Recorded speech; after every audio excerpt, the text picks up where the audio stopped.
Yesterday, for the first time in ages, I've checked the screen time on my iPhone.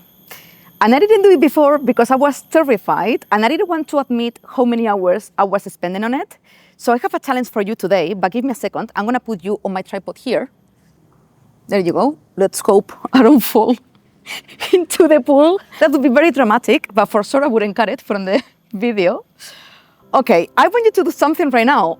Same thing as I did yesterday. I'm sure you are with the phone on your hand right now or maybe next to you, so please take it and check the screen time. And please, no judgment, share below how many hours per day or on average per week you are spending on your phone. And be honest, because we are not here to judge, okay? I'm the first one who is recognizing I was spending way too many hours, which is insane because we could be doing a lot of stuff in our spare time. And we have as normal now scrolling maybe 1 hour in the morning while having breakfast on our phones. You know how much you can get done in an hour per day? I tell you this because I have a challenge for you today and I want to hold you accountable. I want you to dedicate these 3 months into photography. Because your problem, everyone's problem, me included as well with content creation for instance, is that we think we need a whole day, a whole week, a whole weekend to do something. And we need to be motivated and super rested. That's never gonna happen. I'm super tired today and I'm recording the video, you know? And many times I'm lazy and I'm like, I had to put something nice for the video, blah, blah, blah.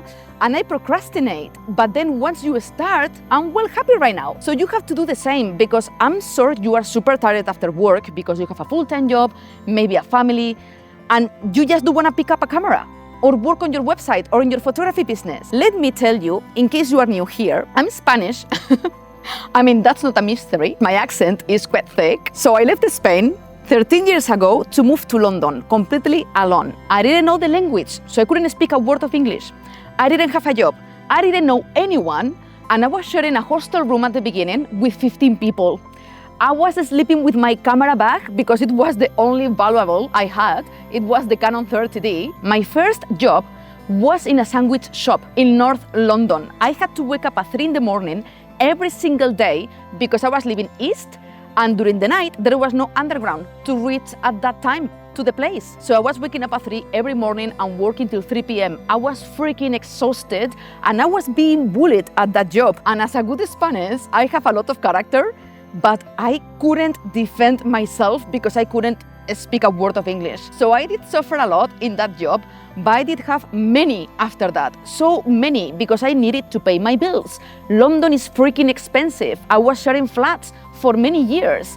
A room was like £800. That was just the room, okay? No, the food, the transport, blah, blah, blah. After that, I was having jobs as a fashion stylist in the luxury sector, which meant that I had to be standing on my feet 14 hours and running up and down. I was super tired every day. I didn't want to talk to anyone anymore after all day socializing with clients, and I just wanted to lie down because my legs and my back were killing me. So, of course, I've been there. I was super tired. I didn't want to pick up my camera. I was like, I don't have time. Yes, I did have, but I was tired. You have to push through, okay? I did have 2 days off per week. And of course, you want to enjoy them. You want to go out. You want to be with friends. I did a lot of sacrifices to be able to end up where I am right now, which is Bali. By the way, I forgot to say it if you are new here. When I managed to become everything I always wanted in London, a full-time freelance photographer and creative director, I moved to Bali because I've learned how to monetize my photography skills online. And this is something I teach you as well on my channel, by the way, on a weekly basis. So make sure to subscribe because I share weekly videos. And I tell you my story, a very small part of it. Please comment below if you want to hear my London stories because I promise you, you are not going to be bored. I don't even know how many people told me I should write a book, and I'm even thinking about it because the things I've been going through in London, nobody would believe. So many things my parents don't know because I didn't want to worry them. I was even homeless once. So it goes without saying, if you put a little bit of time every single day towards your goal, you are going to make insane changes in your photography career. I started in a sandwich shop, then I went through retail in the fashion sector as a stylist, and then I ended up being the creative director of a fashion company in Chelsea for a multimillionaire family. That job, you have no idea, the salary was very good. But then I realized I didn't want to lead photographers. I wanted to be the photographer. So then I became full-time freelance and creative director, and I have my own clients. And when I got all of that is when I moved to Bali. But I started in a sandwich shop without being able to speak a word of English, so they had to hide me in the kitchen. Oh my God, how much I suffered. You have no idea. So now people see me, Bali, you are so lucky. No, I'm not lucky. It took me 13 years to be here. 13 years. So of course it's not easy, but I want to encourage you to make a little step every single day. Because this is an advice I had to take for myself as well in content creation, for instance, because every time I start a project or I want to work on something new, it's like I need a whole weekend or a whole day, or I want to be motivated. That's very hard. You are never gonna feel motivated and rested if you have a full-time job or you are very busy with your family. It's never going to happen. But I promise you, once you start working on the website a little bit or take some photos, you're gonna keep going. You enter this flow state in your mind and you are gonna be way happier because you're gonna go to sleep knowing you did something for something you love during the day, even if it's a little. Imagine, for instance, you want to create a website, but you feel super overwhelmed. One day, take the time to buy the domain. That's it. It takes 15 minutes, less. The day after, take the time to maybe do the homepage. And nowadays, the websites are very easy to make. You don't need graphic design experience. You just have to swap photos on a template already pre-made. So you do the homepage. The day after, you set up an email.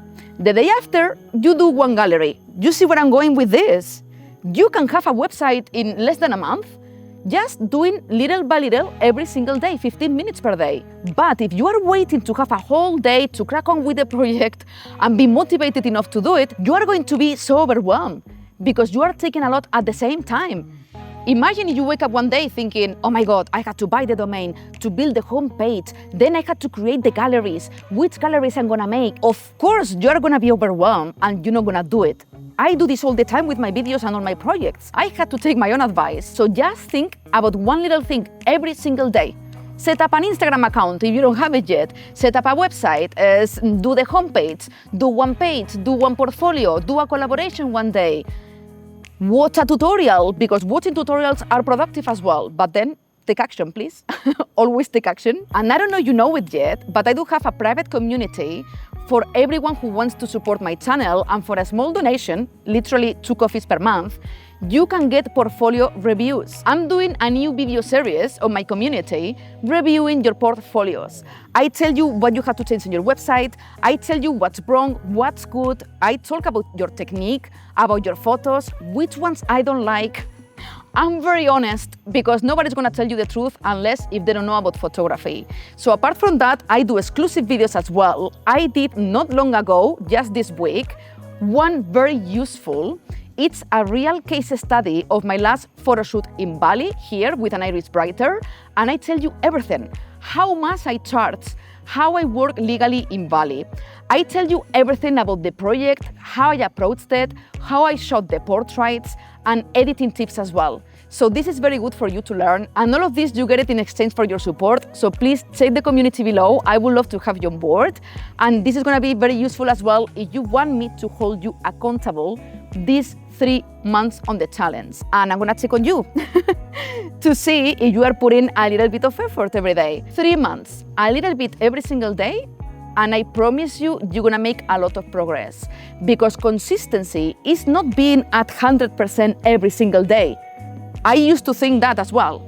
Consistency means showing up 50% one day, maybe 10 another because you are so freaking exhausted, the next one 100%, and so on. But as long as you show up at 5% every day, you are going to make progress over time. I think I could carry on talking forever. I'm even thinking about doing a podcast, but I don't know yet.